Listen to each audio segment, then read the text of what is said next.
What's up, guys? My name is Drew, and this is Transit Live.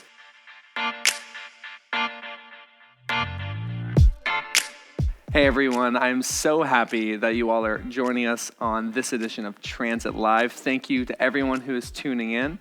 My name is Drew, like I said earlier, and at Transit, we are all about you, your friends, and your friends' friends. Transit is a place where we want to help you discover a faith of your own, and we're so excited to have anyone here who is new or fairly new. And if you are one of those people, we have a phone number here on screen, and we have a link down in the description for you to fill out so we can get to know you more. And we will also send you a $5 gift card so you can just use it or whatever you'd like. I'm really excited for today's message, and we really do miss you here at Transit. We know we've been out of in-person service for quite a while, but we are still happy that you guys are still joining us in on these awesome Transit Lives. So I'm going to send it over to week 3 of Big Picture with our friend Caleb. Here we go.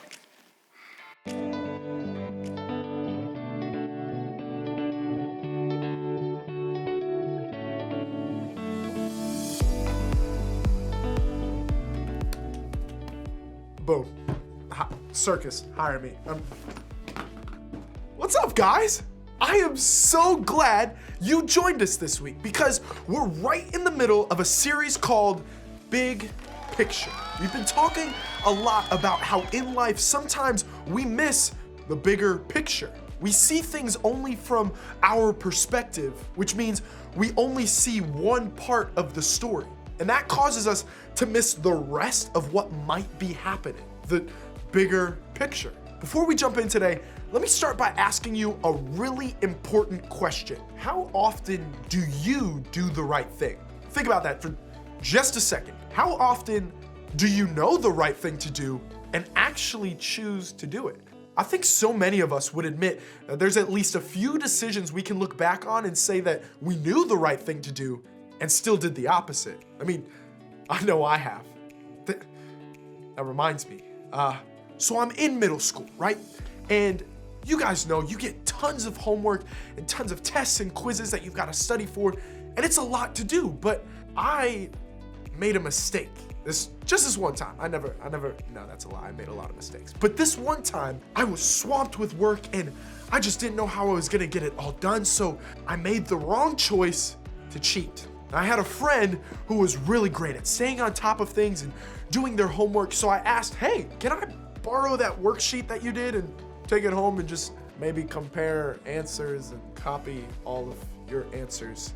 So I took it home and I didn't get to work on it yet, but my parents asked, hey, Caleb, did you do your homework? And once again, I chose the wrong thing to do and I lied. And I said, oh, that old thing, yeah, I did all of that. And they said, okay, well go get it and show it to us.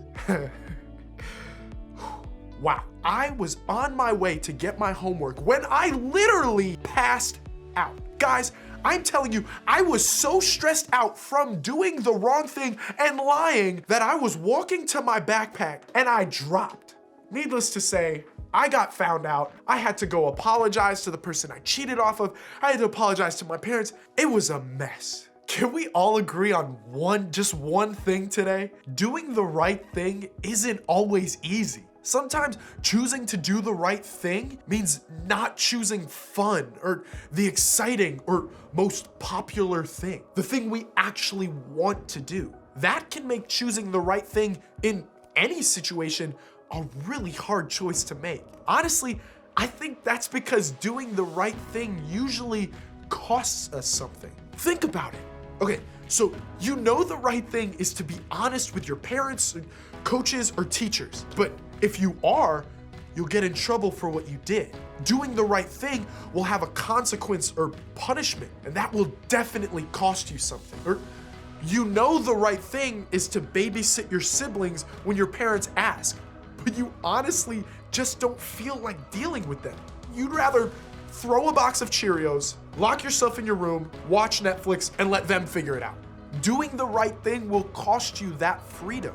You know the right thing is to say no to the guy who asked you out if you aren't allowed to have a boyfriend. Or fellas, maybe you shouldn't ask her out in the first place if you know you aren't allowed to have a girlfriend. Doing the right thing will cost you the chance at that relationship. And that feels like too high of a cost. You know, the right thing is to be honest about how you're feeling in a friendship, but if you do, you might end up in a fight or fallout with a friend. That conflict is a cost that you don't want to pay. The list could go on and on and on. And the reality is we've all been in situations where we've had to choose if we're gonna do the right thing. Sometimes doing the right thing feels really easy. I mean, it's an obvious choice. Other times, doing the right thing is really complicated. When we start to count the cost of doing the right thing, the choice suddenly isn't so clear. And sometimes it's difficult to do the right thing because we simply don't know what the right thing actually is. So here's the question. What can we do today, right now, to help us be prepared to do the right thing no matter what? I mean, even when it's difficult or unclear or gonna cost us a lot, how can we make decisions today that will have a positive impact on the bigger picture of our lives? Let's take a closer look at the life of one of the most famous figures in the Bible, Joseph. As we look at Joseph's life, we have the privilege of seeing the bigger picture. We see the whole story, but at the time, Joseph only saw what was happening right in front of him. Joseph started out as a guy who was in conflict with his brothers. That part I can relate to.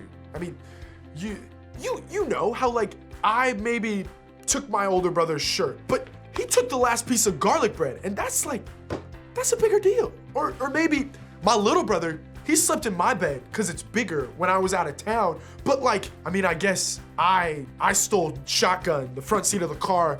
I dove, but he called it, but like I was there first. But then Joseph wound up thrown in an empty well, which I can relate to probably a little less. And then he was sold into slavery. That's not the happiest story ever. But God had big plans for Joseph. There was a bigger picture that Joseph couldn't see yet. A picture that was actually pretty incredible. I mean, it was so incredible that we're still talking about him thousands of years later. Thankfully, we get a front row seat to all of it because of another famous historical figure named Moses, who decided to write down the stories of his ancestors and their lives. One of his written records was called Genesis, and it's a part of the Old Testament in the Bible. In that book, Moses wrote the story of Joseph's life in great detail. One of the things he wrote about gives us an idea of how to do the right thing when the right thing is hard to do. We're picking up Joseph's story right after he was sold as a slave to a group of traders. Joseph was eventually bought by a pretty powerful Egyptian named Potiphar. This guy was a big shot in the government and the captain of Pharaoh's guard.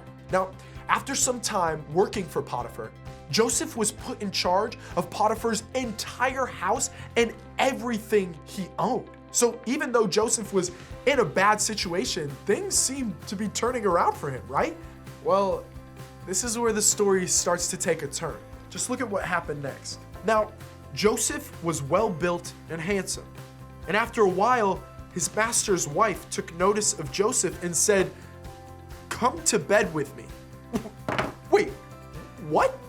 Can we talk about how bad that was? Joseph, I mean, he's this good looking dude. You know, he's got the flow, he's got muscle. He was working hard for his boss, Potiphar, when suddenly, out of nowhere, Potiphar's wife took notice. And just like that, she invited him to do something that was just meant for her and her husband, not her and Joseph. See, Potiphar's wife was basically inviting Joseph to have an affair with her. And I think we all know that's a really tough situation.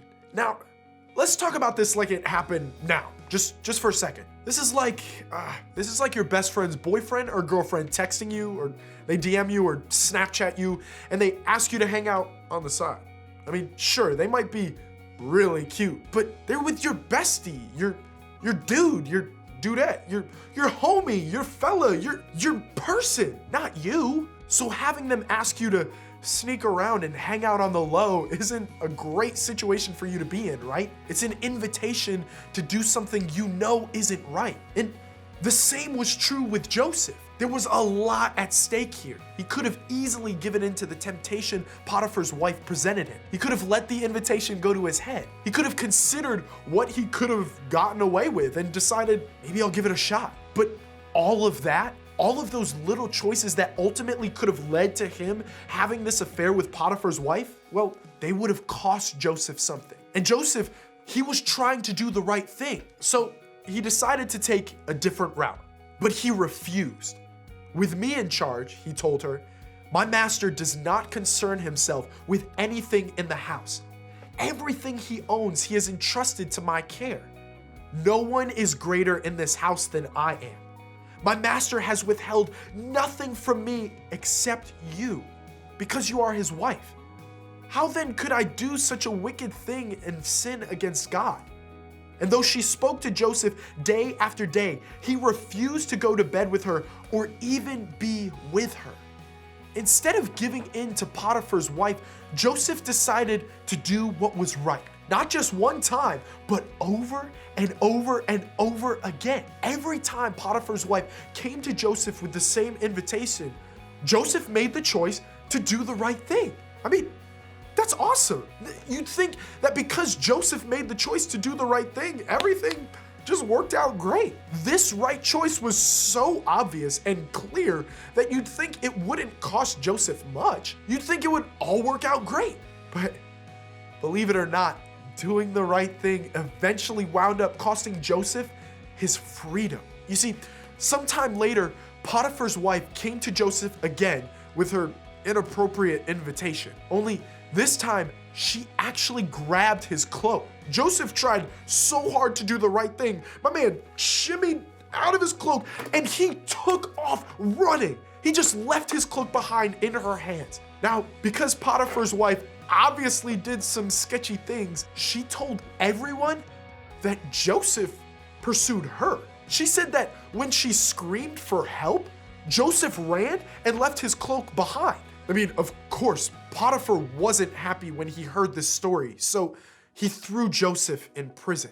This definitely is not the happy ending you'd expect for someone who chose to do the right thing. Because sometimes doing the right thing will get you applause and approval, and sometimes it won't. Sometimes doing the right thing will come at a cost that seems completely unfair. And that's exactly what happened here with Joseph. But Joseph did the right thing because he had integrity. And doing the right thing, regardless of the cost, is the definition of integrity. Joseph, he couldn't see the bigger picture. He didn't know that choosing the right thing would get him thrown into prison. And even when he was in prison, Joseph didn't know that God was still working, still creating an incredible big picture for his life. But Joseph, he didn't need to know because he was operating with integrity. Joseph knew that choosing the right thing was the best decision, no matter what happened next. Guys, that's what I want you to know too. Here's what I think we can remember from Joseph's story. When you can't see the bigger picture, do the next right thing. In the moments Joseph was faced with a choice, he didn't know the bigger picture. He couldn't see it yet, but he still chose to do the next right thing. He still chose to hold on to his integrity. So how can we do the same? When we're struggling to do the next right thing or make the next right choice, what can we do to help us hold on to our integrity? Well, first, you can see your situation. What situation are you in where you need to do the next right thing? Maybe it's in a relationship that's starting to push your boundaries. Maybe it's in a conversation you've been avoiding with your parents. Maybe it's in a friendship that needs to change. Whatever it is, think about what situation you're in where you need to take a step in the right direction. See the situation where you need help in making the right choice. Then next, identify the next right thing to do. Not all the right things to do, just the next right thing. Do you need to confess something to a parent? Do you need to ask a friend for help with something? Do you maybe need to apologize to someone in your life? Do you need to skip or miss out on a party that you've been invited to? Do you need to stop looking at someone else's homework? Do you need to have a tough conversation with a boyfriend or girlfriend? In your situation, what is the next right thing? Guys, here's the deal. It's easy to sit here and think about the next right thing to do. It's even easier to totally forget about it when you leave. So there's one final thing I want you to do. Tell somebody the next right thing you're trying to do. Talk to your small group leader. Talk to your friend or someone at home about the step that you're just trying to take. Invite them to ask you this week if you actually did it. Let them help you take a step toward the right thing right now. Taking these steps today is something that will shape our lives for the better tomorrow. Guys, remember, you don't have to see the big picture in order to make the right choice. Instead, day by day, when you're faced with all sorts of decisions and choices, you can choose the next right choice. When you can't see the bigger picture, do the next right thing. As you head out today, think about your answer to this question.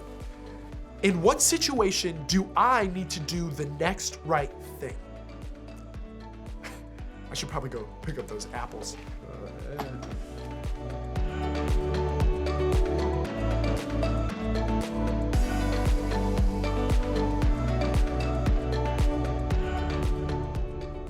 I really love that message, guys. It can be really hard sometimes, not only to figure out what the right thing to do is, but to have the confidence to do it. You know, there's so many situations where it's scary or unsure or maybe even has a bad repercussion for you when you do the right thing. If it has a negative consequence because you lied and you have to do the right thing and tell the truth and you get in trouble or something along those lines. I've struggled with that a lot, especially when I was in middle school. I had a very hard time with choosing to do the right thing in certain situations. But the bottom line is that when you don't know what to do, just try and do the next right thing. And it can be hard, but looking forward this much, just a little bit in front of you and saying, okay, I don't know everything that's out there. I don't know the big picture, but I do know that this next right thing is what I should be doing. And that can be difficult.